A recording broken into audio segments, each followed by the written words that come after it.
से इतना इतना पूरा हिस्सा इसका जल चुका था। ये टेल लाइट की सारी वायर्स जल चुकी थी, इंडिकेटर की सारी वायर्स जल चुकी थी। और मुझे नहीं पता ये क्यों हुआ, पर जब मैं मैकेनिक्स के पास गया और KTM शोरूम गया तो वहाँ पर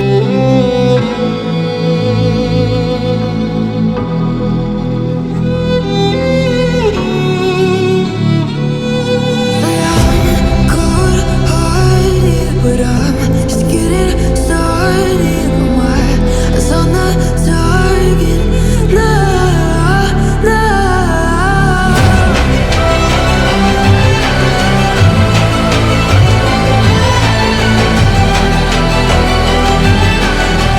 You're the battles won, your kingdom come. ठीक है मम्मी, मैं जा रहा हूँ। ठीक है, ध्यान से रहना। Bye bye. ठीक है ठीक है।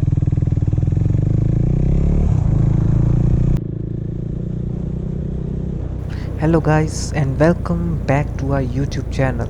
गाइस आज हम राइड कर रहे हैं अपनी KTM ड्यूक 390 और ये व्लॉग भी हमारी KTM ड्यूक 390 के बारे में ही है, जिसमें मैं आपके साथ अपने साथ हुआ एक इंसिडेंट शेयर करना चाहूँगा, जो कि अभी कुछ 1-2 महीने पहले ही मेरे साथ हुआ था।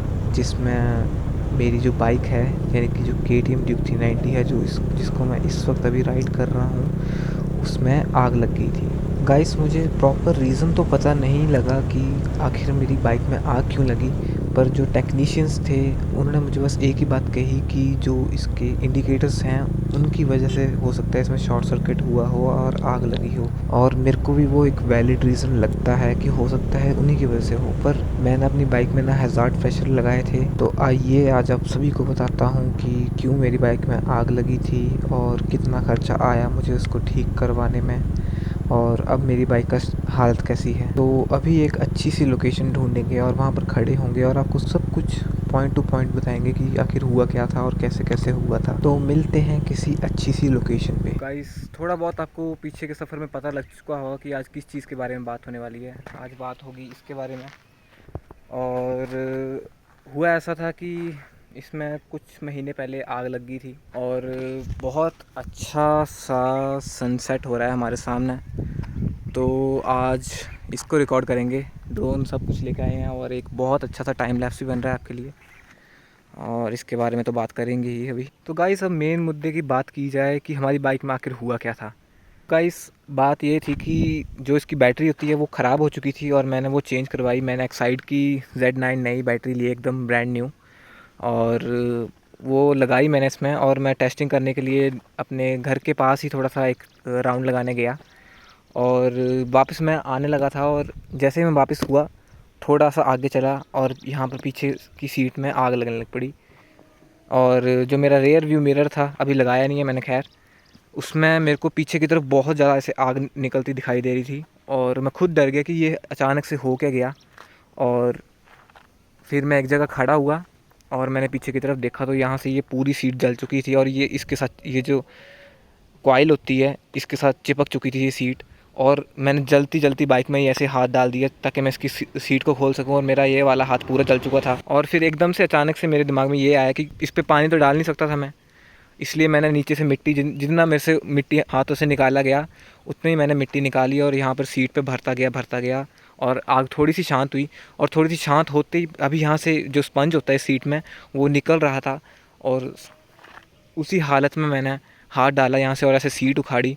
और जो यहाँ पर थोड़ा सा प्लास्टिक में आग लगी हुई थी, वो प्लास्टिक की आग बुझाने के लिए मैंने इसमें और मिट्टी भरी, और ये पूरा यहाँ से इतना इतना पूरा हिस्सा इसका जल चुका था। ये टेल लाइट की सारी वायर्स जल चुकी थी, इंडिकेटर की सारी वायर्स जल चुकी थी।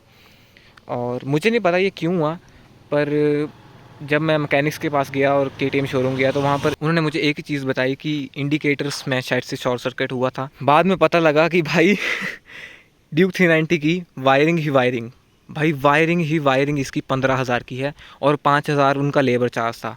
गाइस मतलब लिटरली जब उन्होंने मुझे बोला कि 20,000 रुपये का खर्चा आएगा, मेरी उस टाइम फट चुकी थी। मैंने बोला कि 20,000 इस टाइम में कहाँ से लेके आऊँगा। पैसे लेने के लिए बहुत घर पे ये करना पड़ता है। अभी कमाने तो लगे नहीं है, खैर जब कमाने लगेंगे तब देख भी लेंगे। पर वो जितना हो सका मैंने घर पे बात की, थोड़ा टाइम बाइक रखी, फिर उसके बाद मैं शोरूम लेके गया और फिर एक ही चाह रहा था मेरे पास कि मैं इसकी इंश्योरेंस क्लेम करूं।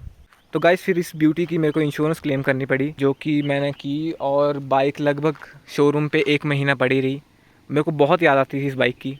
फिर हुआ ऐसा कि 1 महीने तक इसको शोरूम पे खड़ा रखने के बाद इसकी वायरिंग उन्होंने चेंज की, और वायरिंग के साथ साथ जब भी इसमें आग लगी थी, जब मेरे से बाइक गिर भी गई थी, तो उस टाइम पे इसके फेंडर्स भी क्रैक हो गए थे।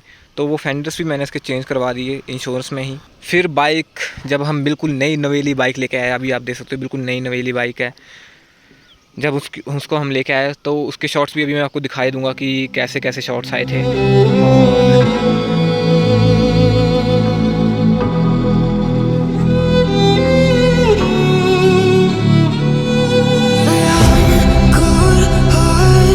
But I'm just getting started. My eyes on the target now, now.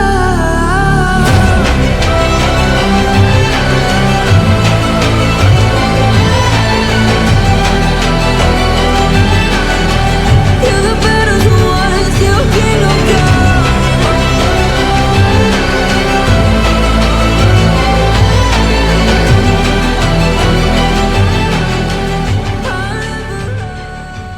और खर्चा करीब करीब मेरे को सारा इसका पड़ा था 32,000 का, और 32,000 में हमारी बाइक बिल्कुल टिप टॉप होके वापस आई। और मतलब यार सही बताऊं तो ड्यूक 390 एक अमेजिंग बाइक है, और अगर किसी को सस्ते में सुपर बाइक वाली फीलिंग लेनी है तो ड्यूक 390 की तरफ वो जा सकता है, क्योंकि भाई ये पॉकेट रॉकेट है। सभी कहते हैं कि ये पॉकेट रॉकेट है, और ये बिल्कुल सही बात है भाई। इसमें पावर पिकअप रियली अमेजिंग है यार। तो कुछ बर्न मार्क्स अभी भी हमारी बाइक पे हैं, तो वो मैं आपको दिखाता हूँ अभी। इसकी सीट खोल के, रेयर सीट खोलते हैं इसकी।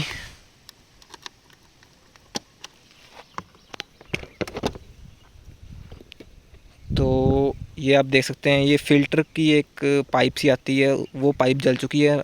हालांकि इससे कुछ फ़र्क तो है नहीं, ये काम अपना फिर भी पूरा करती है। और ये जो आप वायरिंग हार्नेस यहाँ से देख रहे हो, ये सारा जल चुका था, यहाँ से लेके लगभग आगे तक पूरा जल चुका था। ये बिल्कुल नया डाला है, ये सब कुछ जितना भी हिस्सा है, बस इसको छोड़ के ये सब बाकी का सारा हिस्सा नया डला है। ये वायरिंग नई डली है, इस साइड की कॉइल डली है, टेल लाइट नई डली है, इंडिकेटर्स नए डले हैं, ये कॉइल नई डली है। और फिर इसकी चैसिस भी जल चुकी थी, चैसिस पे भी बहुत ज़्यादा प्लास्टिक चिपक चुका था, वो ठीक करना तो मुश्किल था। तो मैंने फिर यही सोचा कि मैं पेंट करवा लूँ तो वही अच्छा रहेगा, इसलिए मैंने इसकी चैसिस ब्लैक पेंट करवा दी। क्योंकि आपको पता है इसकी स्टॉक जो चैसी यहाँ से आती है, इसकी सब फ्रेम बोलते हैं इसको, वो वाइट में आती है, तो वो मैंने ब्लैक में करवाई। और इसके जो रिम्स होते हैं, दोनों रिम्स मैंने ब्लैक में पेंट करवा दिए, और एक बहुत अच्छी सी थीम बना दी ब्लैक एंड ऑरेंज की। तो गाइस अब बारी है एक बढ़िया से ड्रोन शॉट की, जो कि हम इस नन्हे परिंदे से लेंगे इस चीज़ का। तो देखते हैं अब कैसा ड्रोन शॉट आता है यहाँ पर।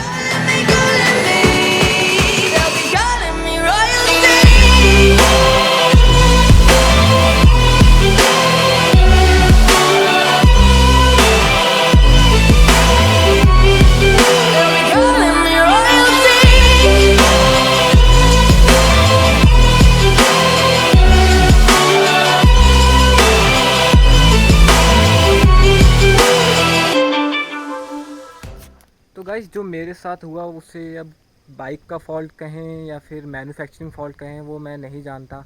पर शायद से मेरे को ऐसा लगा कि इंडिकेटर्स में कहीं ना कहीं कुछ मैन्युफैक्चरिंग फ़ॉल्ट रहा होगा। अब कुछ नहीं कह सकते हैं, मेरा तो काम हो गया, वैसे मेरी बाइक बन गई। पर इन फ्यूचर अगर ऐसा किसी के साथ होता है तो उसका फिर कुछ कह नहीं सकते हैं, वो फ़ॉल्ट किसके सिर जाएगा वो हम कुछ नहीं कह सकते हैं। या तो राइडिंग पे इशू है या फिर कुछ आपने मॉडिफिकेशन कर रखी है। मेरी वाली में तो कुछ मॉडिफिकेशन ऐसी थी नहीं, मैंने इसमें हज़ार्ड लगाया था, वो काफ़ी टाइम पहले मैंने खोल दिया था और अपनी KTM RC में लगा लिया था। अब कुछ भी नहीं कह सकते हैं। और अब तो अपनी बाइक अपनी चमक छल्लो बिल्कुल ठीक है, जैसा कि आप देख सकते हैं ब्यूटी। तो उम्मीद है आपको मैं और क्यूटी बहुत अच्छे लगे होंगे। और आज का व्लॉग भाई इतना सुंदर, मेरे हिसाब से जो यहाँ का व्यू था वो बहुत अच्छा था, और मुझे लगता है कि आपको भी बहुत ज़्यादा अच्छा लगा होगा। ड्रोन शॉट कैसा लगा वो ज़रूर एक बार कमेंट करके बताना। कुछ नया ट्राई किया था इस बार भी मैंने ड्रोन शॉट में, और मुझे इंस्टाग्राम पे ज़रूर फॉलो करना, क्योंकि मैं वहाँ पर बहुत अच्छी अच्छी रील्स डालता हूँ। और उम्मीद है आज का व्लॉग आपको अच्छा लगा हो। इसको यहीं पर ख़त्म करते हैं और bye bye friends, take care.